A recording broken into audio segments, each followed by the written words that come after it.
آج کی مجلس میں انشاءاللہ ہم قرآن کریم سے 5 آیات پڑھیں گے، اور یہ قرآن کریم سے ثابت ہے کہ جو لوگ فوت ہو جاتے ہیں وہ نہ تو دنیا کے حالات کو جانتے ہیں اور نہ ہی وہ سنتے ہیں۔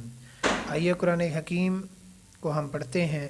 پہلی آیت، اعوذ باللہ من الشیطان الرجیم، بسم اللہ الرحمن الرحیم۔ سورہ نمل ہے، آیت نمبر 80 ہے، پارہ نمبر 20 ہے۔ مالک کائنات نے فرمایا، انک لا تسمع الموتى ولا تسمع الصم الدعاء اذا ولوا مدبرین۔ بے شک آپ مردوں کو نہیں سنا سکتے اور آپ کسی بہرے کو بھی نہیں سنا سکتے جب وہ پیٹھ پھیر کر چلا جائے۔ تو اس آیت سے معلوم ہوا کہ مردے نہیں سنتے۔ اور دوسری آیت ہے، مالک کائنات نے فرمایا، سورہ روم ہے، آیت نمبر 52 ہے اور یہ 21واں پارہ ہے۔ فرمایا فَإِنَّكَ لَا تُسْمِعُ الْمَوْتَى، بے شک آپ مردوں کو نہیں سنا سکتے، وَلَا تُسْمِعُ الصُّمَّ الدُّعَاءَ اِذَا وَلَّوْا مُدْبِرِينَ، اور آپ بہروں کو بھی نہیں سنا سکتے جب وہ پیٹ پھیر کر چلے جائیں۔ اور اسی طرح قرآن حکیم میں سورہ فاطر میں آیت نمبر 22 ہے، 22واں پارہ ہے، مالک کائنات نے فرمایا وَمَا يَسْتَوِي الْأَعْمَى وَالْبَصِيرُ، اندھے اور دیکھنے والے برابر نہیں ہو سکتے، وَلَا الظُّلُمَاتُ وَلَا النُّورُ، اندھیرے اور روشنی برابر نہیں ہو سکتے، وَلَا الظِّلُّ وَلَا الْحَرُورُ، اور اسی طرح دھوپ اور چھاؤں بھی برابر نہیں ہو سکتے۔ اور اسی طرح وَمَا يَسْتَوِي الْأَحْيَاءُ وَلَا الْأَمْوَاتُ، مردے اور زندہ بھی برابر نہیں ہو سکتے۔ إِنَّ اللَّهَ يُسْمِعُ مَن يَشَاءُ، اللہ جسے چاہے سنا سکتا ہے۔ وَمَا أَنْتَ بِمُسْمِعٍ مَّن فِي الْقُبُورِ، آپ ان لوگوں کو نہیں سنا سکتے جو قبروں میں پہنچ چکے ہیں۔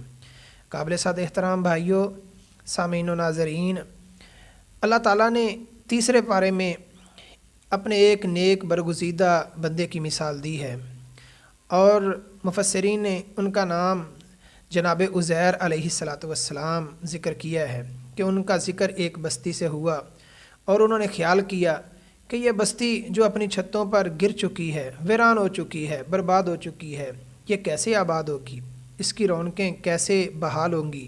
تو مالک کائنات نے، یہ سورہ بقرہ ہے، آیت نمبر 259 ہے، تیسرا پارہ ہے، مالک کائنات نے انہیں پھر جو ہے 100 سال تک جو ہے وہ مار دیا۔ اللہ فرماتے ہیں او کالذی مر علی قریۃ وہی خاویۃ علی عروشها قال انا یحیی ہذہ اللہ بعد موتها فاماتہ اللہ مئۃ عام، اللہ تعالیٰ نے اسے 100 سال تک مار دیا۔ ثم بعثہ، پھر اسے کھڑا کیا۔ قال کم لبثت، اللہ تعالیٰ نے فرمایا کہ عزیر تو کتنی دیر تک سویا رہا ہے؟ قال لبثت یوما او بعض یوم، کہنے لگے کہ میں ایک دن یا ایک دن کا کچھ حصہ سویا رہا ہوں۔ یعنی سوئے کتنے ہیں؟ 100 سال تک۔ اور جاگنے کے بعد کیا کہہ رہے ہیں؟ یہ نبی ہیں عزیر علیہ السلام، جن کو اللہ تعالیٰ نے انتہائی برگزیدہ قرار دیا ہے اور جن کو یہودی اللہ کا بیٹا قرار دیتے ہیں۔ کہتے ہیں کہ میں دن کا کچھ حصہ سویا ہوں، یا ایک دن سویا ہوں، یا دن کا کچھ حصہ سویا ہوں۔ اللہ تعالیٰ نے فرمایا بل لبثت مئۃ عام، بلکہ تو 100 سال تک سویا رہا ہے۔ اگر نبی بھی فوت ہو جائے تو اسے بھی نہیں پتہ ہوتا کہ میرے ساتھ کیا ہو رہا ہے، میں کتنی دیر تک سویا ہوں۔ یہ عزیر علیہ السلام کی اللہ تعالیٰ نے قرآن کریم میں مثال بیان کی ہے۔ اور اسی طرح محترم بھائیوں، اللہ تعالیٰ نے کچھ گارنٹی شدہ اولیاء کا ذکر بھی سورۃ الکہف میں کیا ہے کہ یہ اللہ تعالیٰ کے بڑے برگزیدہ بندے تھے، اللہ کے دوست تھے، اللہ کے ولی تھے۔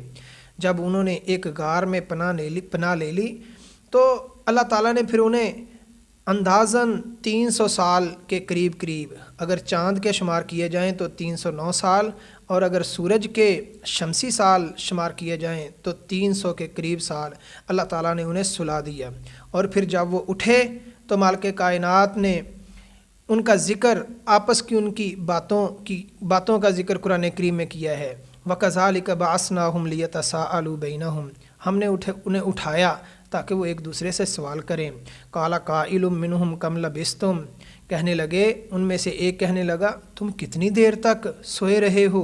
قَالُوا لَبِثْنَا يَوْمًا أَوْ بَعْضَ يَوْمٍ، کہنے لگے ہم ایک دن یا ایک دن کا کچھ حصہ سوئے رہے ہیں۔ حالانکہ سوئے کتنے تھے؟